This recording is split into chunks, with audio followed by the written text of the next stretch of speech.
Good morning children. कैसे हैं आप सब? हम लोगों ने चैप्टर शुरू किया था ज्ञान सागर में, ईर्ष्या तू ना गई मेरे मन से।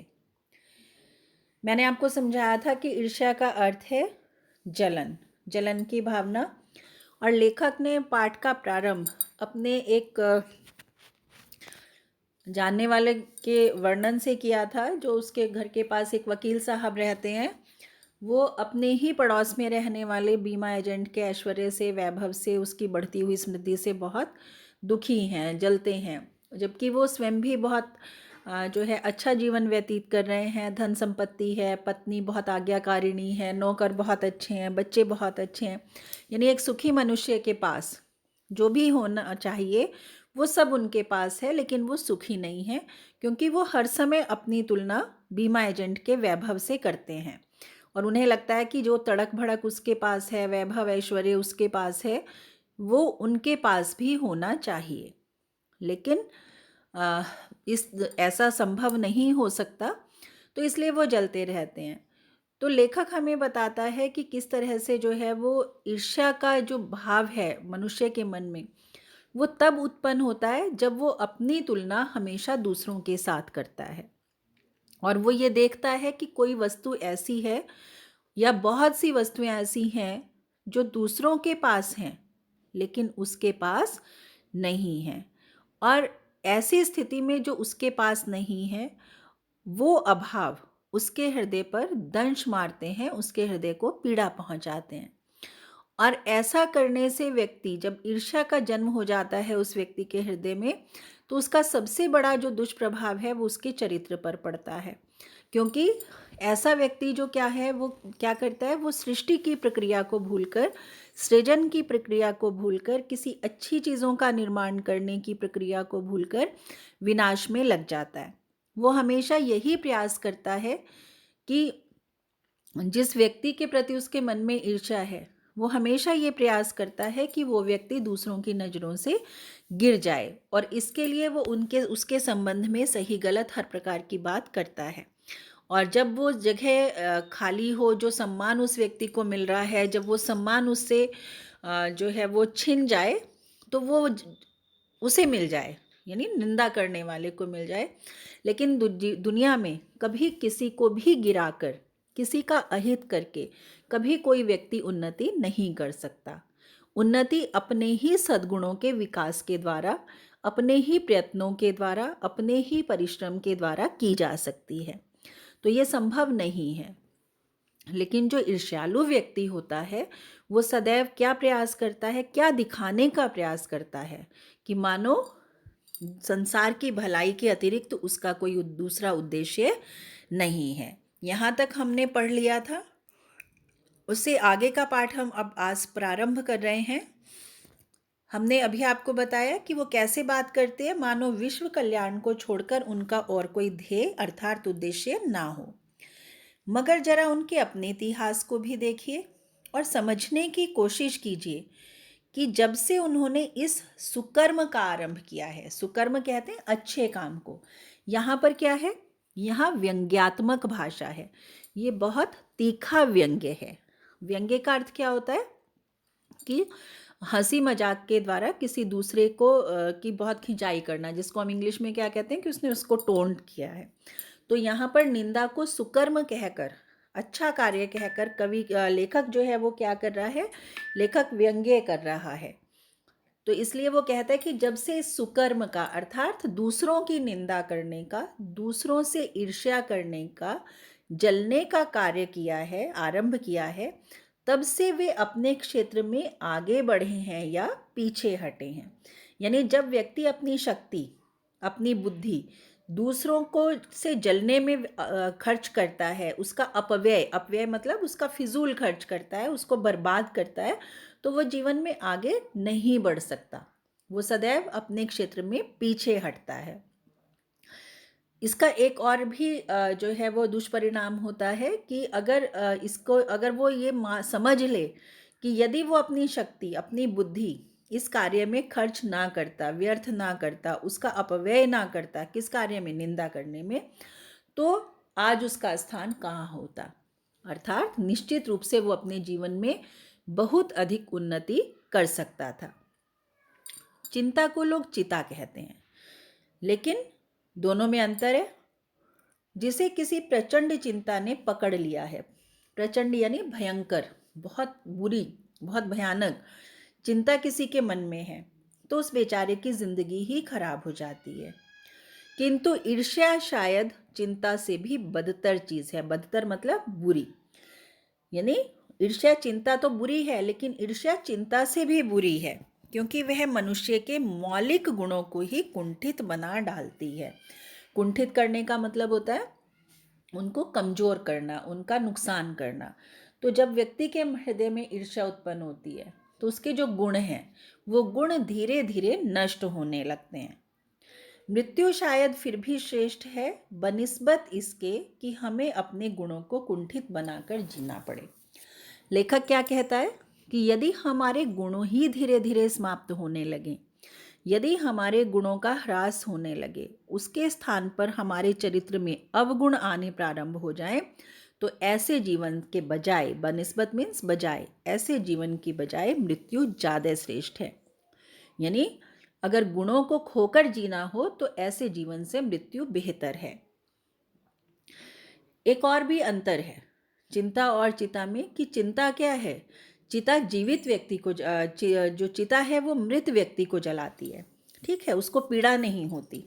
लेकिन चिंता जो है वो एक जीवित व्यक्ति को जलाती है। चिंताग्रस्त व्यक्ति इतना निराश होता है, उसका मुख इतना करुणापूर्ण होता है, उसके जीवन से जो है वो जीने की आशाएं समाप्त होने लगती हैं। तो ये जो है वो लेखक इसलिए लेखक कहता है कि चिंता बहुत बुरी है। अब इतनी बुरी चिंता के तुलना वो किससे कर रहा है, ईर्ष्या से, कि ईर्ष्या तो इससे भी ज्यादा बुरी चीज है। चिंता दग्ध मनुष्य समाज की दया का पात्र है। दग्ध मीन्स जला हुआ, यानी जो व्यक्ति बहुत ज्यादा चिंता से ग्रस्त है, जिसे किसी भयानक चिंता ने जकड़ रखा है, उसके ऊपर दया आती है, क्योंकि ऐसा व्यक्ति किसी का अहित नहीं करता, वो तो खुद अपने ही दुख से दुखी रहता है बेचारा। किंतु ईर्ष्या से जला भुना व्यक्ति जहर की एक चलती फिरती गठरी के समान है, जो हर जगह वायु को दूषित करती फिरती है। यदि किसी व्यक्ति के हृदय में बहुत अधिक ईर्ष्या की भावना है, तो वो क्या करेगा, वो जहाँ खड़ा होगा वहाँ वो उस व्यक्ति की निंदा करेगा जिसके प्रति उसके हृदय में ईर्ष्या की भावना है। तो वो उस जगह के वातावरण को नकारात्मकता से, नेगेटिविटी से भर देगा। तो वहाँ के वातावरण को वो खराब कर देगा। वायु दूषित करने का मतलब है उस जगह के वातावरण में जो सकारात्मकता है, जो प्रसन्नता है, जो खुशी है, उस सबको वो नष्ट कर देगा। ईर्ष्या मनुष्य का चारित्रिक दोष ही नहीं है, प्रत्युत इससे मनुष्य के आनंद में भी बाधा पड़ती है। यानी मनुष्य का चारित्रिक दोष तो है ही, साथ ही साथ इससे मनुष्य कभी खुश नहीं रह पाता। जिसके हृदय में ईर्ष्या का भाव हमेशा के लिए बना रहता है, ऐसा व्यक्ति कभी खुश नहीं रह पाता। जब भी मनुष्य के हृदय में ईर्ष्या का उदय होता है, सामने का सूर्य उसे मध्यम सा दिखने लगता है। पक्षियों के गीत में जादू नहीं रह जाता और फूल तो ऐसे हो जाते हैं मानो वे देखने योग्य ही ना हों। यानी जिस व्यक्ति के हृदय में ईर्ष्या उत्पन्न हो जाती है, वो अच्छाई नहीं देख पाता, वो दूसरे के चरित्र के गुणों को नहीं देख पाता, दूसरे की अच्छाई को नहीं देख पाता। ऐसा लगने लगता है मानो उसकी दृष्टि ही धुंधली हो गई है, उसे दूसरे में केवल बुराइयां नजर आती हैं, उसकी अच्छाई की और उसकी दृष्टि नहीं जाती है। आप कहेंगे कि निंदा के बाण से अपने प्रतिद्वंद्वियों को भेद कर हंसने में एक आनंद है। यानी जब कोई व्यक्ति जो है वो जब निंदा करता है अपने प्रतिद्वंद्वी की, प्रतिद्वंद्वी मतलब अपने विरोधी की, जब वो निंदा करता है, दूसरों के समक्ष उसकी बुराई करता है, तो उसे बड़ा मज़ा आता है, उसको बहुत खुशी मिलती है। लेकिन यदि हमें किसी का बुरा करके खुशी मिलती है, तो ये खुशी क्या है, ये खुशी मनुष्य की खुशी, मनुष्य का आनंद नहीं है, बल्कि ये सबसे ज़्यादा ये क्या है, ये उसका पुरस्कार नहीं है, बल्कि उसकी ये हंसी, उसका ये आनंद क्या है, राक्षसी हंसी है, राक्षसी पुरस्कार है। और यह आनंद भी दैत्यों का आनंद है। कौन सा आनंद, जो दूसरों की निंदा करके प्राप्त होता है, वो आनंद कभी भी मानवीय आनंद नहीं हो सकता। क्योंकि दूसरे को दुख देकर जो आनंद मिल रहा है, जो हंसी आ रही है, वो एक मनुष्य की हंसी नहीं हो सकती। ईर्ष्या का संबंध प्रतिद्वंद्विता से होता है। प्रतिद्वंद्वी प्रतियोगी को भी कहते हैं, जो आपका कॉम्पिटिटर है। यानी हमारे मन में ईर्ष्या किसके प्रति उत्पन्न होगी? जिससे हम प्रतियोगिता करते हैं, जिसको हम अपना प्रतिद्वंद्वी समझते हैं, या तो अपने से ऊपर समझते हैं या अपने बराबर। ये हमेशा एक सर्वमान्य सत्य है कि व्यक्ति हमेशा अपने से शक्तिशाली से ईर्ष्या करता है, अपने से कमज़ोर से नहीं। जिसे वो अपने से शक्तिशाली समझता है, चाहे वो बुद्धि है, चाहे वो बल है, चाहे वो पद है, प्रतिष्ठा है, धन है, किसी भी क्षेत्र में यदि एक व्यक्ति से दूसरा व्यक्ति आगे है उसी क्षेत्र का, तो वो उस श्रेष्ठता के कारण अपने को उससे हीन समझने लगता है, और हीनता की ये भावना उसके हृदय में दूसरे के प्रति ईर्ष्या के भाव को जन्म देती है। क्योंकि ये सर्वमान्य सत्य है कि भिखमंगा करोड़पति से ईर्ष्या नहीं करता। एक भिखारी किससे ईर्ष्या करेगा? दूसरे भिखारी से, इसे ज़्यादा भीख मिल गई। एक करोड़पति किससे ईर्ष्या करेगा? करोड़पति से। लेकिन एक भिखारी एक करोड़पति से ईर्ष्या नहीं कर सकता, क्योंकि उसका और उसका कहीं से कहीं तक कोई मेल नहीं है। यह एक ऐसी बात है जो ईर्ष्या के पक्ष में भी पड़ सकती है, क्योंकि प्रतिद्वंद्विता से भी मनुष्य का विकास होता है। देखो, जब आप कंपटीशन करते हो और वो कंपटीशन, वो प्रतियोगिता आप ईमानदारी से करते हैं, तो आप क्या करते हैं? आप दूसरे से आगे निकलने का प्रयास करते हैं। जब आप ईमानदारी से करते हैं तो क्या करते हैं? आप खुद को आगे बढ़ाने की कोशिश करते हैं, दूसरे को गिराने की कोशिश नहीं करते, स्वयं को आगे बढ़ाने की कोशिश करते हैं। और इस प्रयास में, इस कोशिश में आप अपना भी विकास करते हैं, अपनी भी उन्नति करते हैं। किंतु अगर आप संसार व्यापी सुयश चाहते हैं तो आप रसेल के मतानुसार शायद नेपोलियन से स्पर्धा करेंगे। स्पर्धा मीन्स प्रतियोगिता। संसार व्यापी सुयश का मतलब पूरे संसार में अपना यश फैला हुआ देखना चाहते हैं। यानी यदि कोई व्यक्ति ये चाहता है कि पूरी दुनिया में उसका नाम फैले, तो उसके लिए उसे क्या करना पड़ेगा? उसे पूरी दुनिया में, पूरे विश्व में अपनी पहचान बनानी पड़ेगी, और उसके अपने क्षेत्र का जो विख्यात व्यक्ति है उसके स्तर तक पहुंचने के लिए प्रयास करना पड़ेगा। मगर देखिए कि नेपोलियन सीजर से स्पर्धा करता था, सीजर सिकंदर से, और सिकंदर हरक्यूलस से। यानी हर श्रेष्ठ योद्धा अपने से जो श्रेष्ठ था योद्धा, अपने से श्रेष्ठ योद्धा से प्रतियोगिता करता था। जिसे वो अपने से बेहतर योद्धा मानता था, उसके प्रति उसके मन में प्रतियोगिता की भावना थी, प्रतिद्वंद्विता की भावना थी, और हो सकता है ईर्ष्या की भावना भी कहीं ना कहीं रही हो। लेकिन प्रतियोगिता किससे की? ईर्ष्या की भावना यदि है तो किसके प्रति है? जिसको अपने से श्रेष्ठ माना जा रहा है। प्रतियोगिता कर रहा है अपने प्रतियोगी से, ईमानदारी से कर रहा है। किस लिए कर रहा है? उससे बेहतर योद्धा बनने के लिए। यहाँ हमने जिनके भी नाम पढ़े, चाहे वो नेपोलियन है, चाहे सीजर है, सिकंदर है, या हरक्यूलिस, ये सब अपने समय के बहुत बड़े योद्धा थे, बहुत वीर व्यक्ति थे। और जो सिकंदर था उसको विश्व विजेता कहा जाता था, लेकिन ये माना जाता है कि सिकंदर हरक्यूलिस से ईर्ष्या करता था। और हरक्यूलिस के बारे में इतिहासकार क्या कहते हैं? कि वो कभी पैदा ही नहीं हुआ था। अर्थात हरक्यूलिस के बारे में केवल कहानियां प्रचलित हैं, वो कहानियों का पात्र है, लेकिन उसकी वीरता के विषय में जो कहानियां हैं उनको सुनकर सिकंदर उससे प्रतियोगिता करता था, उसे अपना प्रतिद्वंद्वी समझता था। अर्थात वो हरक्यूलिस के विषय में जितनी वीरता की कहानियां थी, अपने विषय में वो उनसे भी अधिक वीरता की कहानियां सुनना चाहता था। वो चाहता था कि लोग उसकी वीरता के बारे में हरक्यूलिस से भी बढ़ चढ़कर बातें करें, उसे हरक्यूलिस से भी बड़ा वीर माने। इसलिए वो निरंतर अपनी जो युद्ध कौशल था, अपनी जो वीरता थी, उसमें निरंतर वृद्धि करता रहा। ईर्ष्या का एक पक्ष सचमुच ही लाभदायक हो सकता है, जिसके अधीन हर आदमी, हर जाति और हर दल अपने को अपने प्रतिद्वंद्वी का समकक्ष बनाना चाहता है, यानी अपने प्रतिद्वंद्वी का जो उसका कॉम्पिटिटर है उसके बराबर करना चाहता है। यदि वो आगे बढ़ता है तो ये पक्ष क्या है, ये ईर्ष्या का लाभदायक पक्ष है।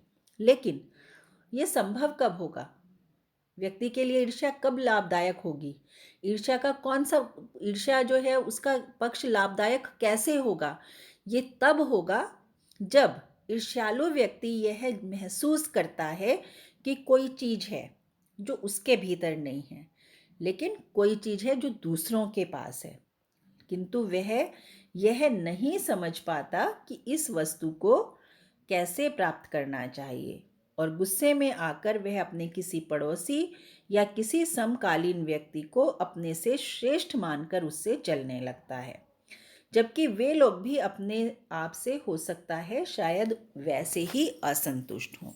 इसका अर्थ है कि व्यक्ति आगे, अभी जैसे मैंने आपको बताया कि व्यक्ति आगे कब बढ़ेगा, जब वो ये पहचानेगा कि उसके अंदर किस चीज़ की कमी है, कौन सा जो है गुण कम है, कौन सा प्रयत्न वो नहीं कर पा रहा है, उसके परिश्रम में कहाँ कमी है, तभी वो आगे बढ़ सकता है। लेकिन उसको ये तो पता है कि दूसरों के पास क्या है, लेकिन उसको ये नहीं पता कि उसके पास, उसके अंदर कौन सी कमी है, और उसको ये भी नहीं पता कि उस कमी को कैसे दूर करना है। तो ऐसी स्थिति में क्या होगा, उसके हृदय में केवल ईर्ष्या की भावना रह जाएगी और आगे बढ़ने में वो सफल नहीं होगा।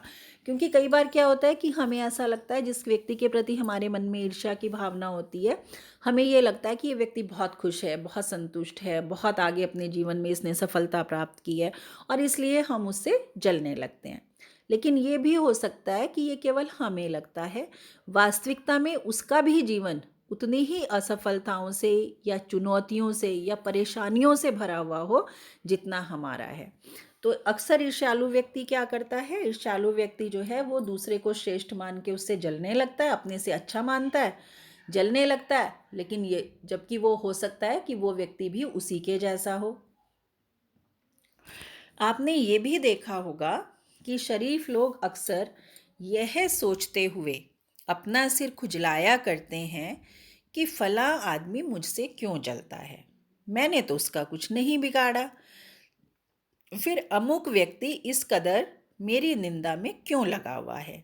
सच तो यह है कि मैंने सबसे अधिक भलाई उसी की है। कई बार क्या होता है, हम लोग अपने रोज के जीवन में भी देखते हैं, दैनिक जीवन में भी देखते हैं कि हम कई बार किसी के साथ बहुत अच्छा करते हैं, उसकी बहुत भलाई करते हैं, लेकिन वही व्यक्ति दूसरों के सामने हमारी निंदा करता है, दूसरों के सामने हमारी चुगली करता है, हमारे बारे में झूठी बातें कहता है, हमें नीचा गिराने का प्रयास करता है, और हमें ये समझ नहीं आता कि ऐसा क्यों कर रहा है। हमने इसका कोई बुरा तो किया नहीं है, हमने तो सदा इसकी सहायता की है, फिर ये हमारे साथ ऐसा क्यों कर रहा है, हमें समझ में नहीं आता।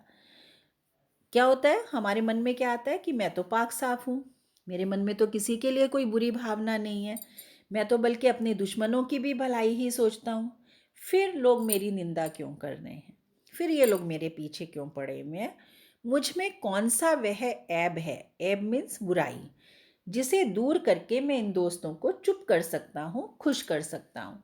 यानी कभी कभी क्या होता है, ये जरूरी नहीं है कि आपने जिसकी बुराई की है, किसी का अहित किया है, वही आपकी निंदा करेगा या वो आपसे ईर्ष्या करेगा ना, ऐसा जरूरी नहीं है। कई बार बहुत जिसकी हम भलाई करते हैं, जिसके लिए बहुत अच्छा करते हैं, वही सबसे अधिक हमारा बुरा करता है, और ऐसे में हमें ये समझ नहीं आता कि ये हमारे साथ ऐसा क्यों कर रहा है। तो ये भी जो है वो एक ईर्ष्यालु व्यक्ति के चरित्र की विशेषता होती है। ईश्वरचंद्र विद्यासागर जब इस तजुर्बे से होकर गुजरे, तजुर्बा मतलब अनुभव, ईश्वरचंद्र विद्यासागर एक बहुत बड़े शिक्षाविद थे, बंगाल के बहुत बड़े विद्वान थे। उन्होंने बहुत सारी कुप्रथाओं का हमारे समाज से अंत किया, जिसमें वो स्त्रियों की शिक्षा के पक्ष में थे, बाल विवाह अंग्रेजों के समय में हुए थे, बाल विवाह, सती प्रथा जैसी कुप्रथाओं का विरोध किया। तो उन्होंने भी ये अनुभव किया, अर्थात क्या अनुभव किया कि जिसकी उन्होंने कहा कि तुम्हारी निंदा वही करेगा जिसकी तुमने भलाई की है। यानी उन्होंने अपने जीवन में बहुत सारे लोगों के लिए बहुत भलाई का कार्य किया। जहाँ तक हो सकता था वो लोगों की सहायता करते थे, लेकिन उन्हें भी लोगों की निंदा का सामना करना पड़ा। तो उन्होंने एक वाक्य कहा कि तुम्हारी निंदा वही करेगा जिसकी तुमने भलाई की है। और नीचे जब इस कूचे से होकर निकला, कूचा मतलब गली, इस गली से निकला, कौन सी गली से? ईर्ष्या की गली से। यानी उसका ईर्ष्यालु लोगों से जब वास्ता पड़ा, वो ईर्ष्यालु लोगों के संपर्क में आया, तो उसने जोर का ठहाका लगाया, अर्थात वो जोर से हंसा और कहा कि ये तो बाजार की मक्खियाँ हैं। यानी ईर्ष्यालु व्यक्ति कौन है? बाजार की मक्खियाँ, जो अकारण हमारे चारों ओर भिन भिनाया करती हैं। जैसे बाजार में क्या होता है कि कोई मीठी चीज़, अगर मिठाई की दुकान है तो वहाँ मक्खियाँ भिन भिनाती रहेंगी। अब मिठाई क्या है? मिठाई तो अच्छी चीज़ है, लेकिन वहाँ बिना वजह मक्खियाँ भिन भिना रही हैं। ऐसे ही ईर्ष्यालु व्यक्ति दूसरों के गुणों को देखकर बिना वजह निंदा करता रहता है, भिन भिनाता रहता है। ये सामने प्रशंसा और पीछे निंदा किया करती हैं। ऐसे लोग क्या करते हैं? दूसरों के सामने आपकी बुराई करते हैं और आपके सामने आपकी तारीफ करते हैं। हम इनके दिमाग पर बैठे हुए हैं। यानी जो ईर्ष्यालु व्यक्ति होता है, वो जिससे ईर्ष्या करता है उसका ध्यान पूरी तरह उसी व्यक्ति में हर समय लगा रहता है। यानी वो उस व्यक्ति उसके दिमाग में बैठ जाता है। ये मक्खियाँ भूल हम नहीं सकती, और चूंकि ये हमारे बारे में बहुत सोचा करती हैं, इसलिए ये हमसे डरती हैं और हम पर शक भी करती हैं।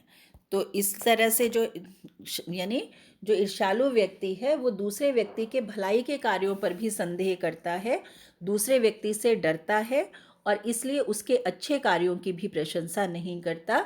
यानी ईर्ष्यालु व्यक्ति के हृदय में जब ईर्ष्या घर बना लेती है, तो उसे दूसरे व्यक्ति की अच्छाई बिल्कुल भी दिखाई नहीं देती। तो बच्चों, यहाँ तक आपको समझ में आ गया होगा। ये पाठ थोड़ा सा कठिन है। आप में से ज़्यादातर बच्चे ऐसे हैं जिन्होंने ये वीडियो देखा ही नहीं है, क्योंकि व्यूज़ देखकर पता चल जाता है। आप लोग ये बात बहुत अच्छी तरह समझ लीजिए कि इस तरह के जो पाठ हैं, इनमें से आपको एग्ज़ाम में प्रश्नोत्तर चैप्टर के बीच में से भी आएंगे।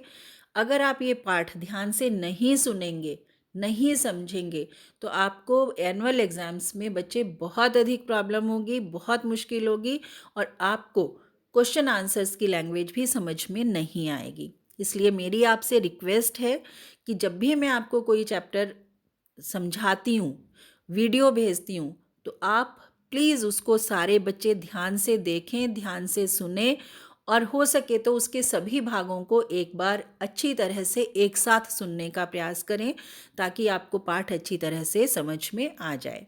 थोड़ा सा पाठ रह गया है, इसको हम नेक्स्ट पीरियड में कंप्लीट करेंगे, और आप लोग प्लीज़ इसको ध्यान से सुनिए, समझिए और शॉर्ट क्वेश्चंस बनाइए। Thank you. आपका दिन मंगलमय हो।